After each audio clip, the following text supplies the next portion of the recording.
ذکر کرتا ہے۔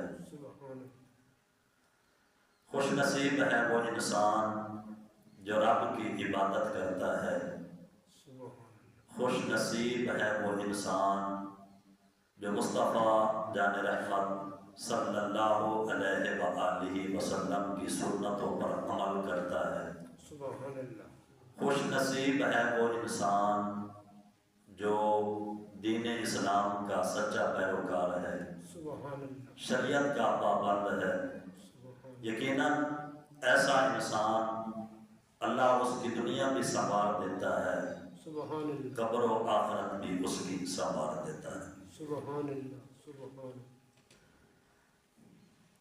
امام ربانی مجدد الفقانی رحمۃ اللہ علیہ اپنی مکتوبات میں فرماتے ہیں، آپ فرماتے ہیں کہ جس طرح سورج کے طلوع ہونے سے پہلے صبح کی روشنی نمودار ہوتی ہے اور وہ بڑھتی جاتی ہے یہاں تک کہ سورج کے طلوع ہونے سے 2 یا 3 منٹ پہلے ایسا لگتا ہے کہ جیسے کہ سورج طلوع ہو چکا ہے، تو فرمایا کہ 15ویں شعبان کے بعد رمضان المبارک کی برکتیں شروع ہو جاتی ہیں۔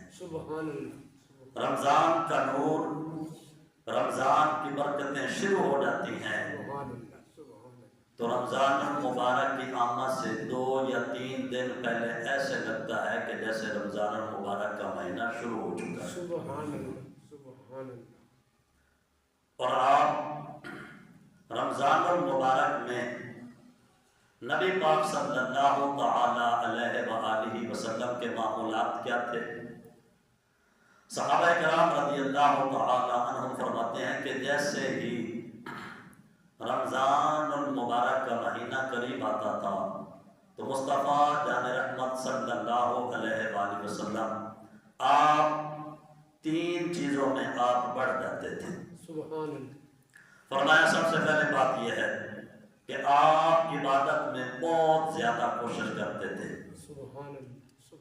حالانکہ یہ بھی حدیث پاک کا مفہوم ہے، حدیث کی کتابوں میں یہ بھی ملتا ہے۔ ویسے بھی مصطفیٰ جان رحمت صلی اللہ علیہ وآلہ وسلم اتنی عبادت کرتے تھے کہ آپ کی پنڈلی مبارک میں ورم آ جاتا تھا۔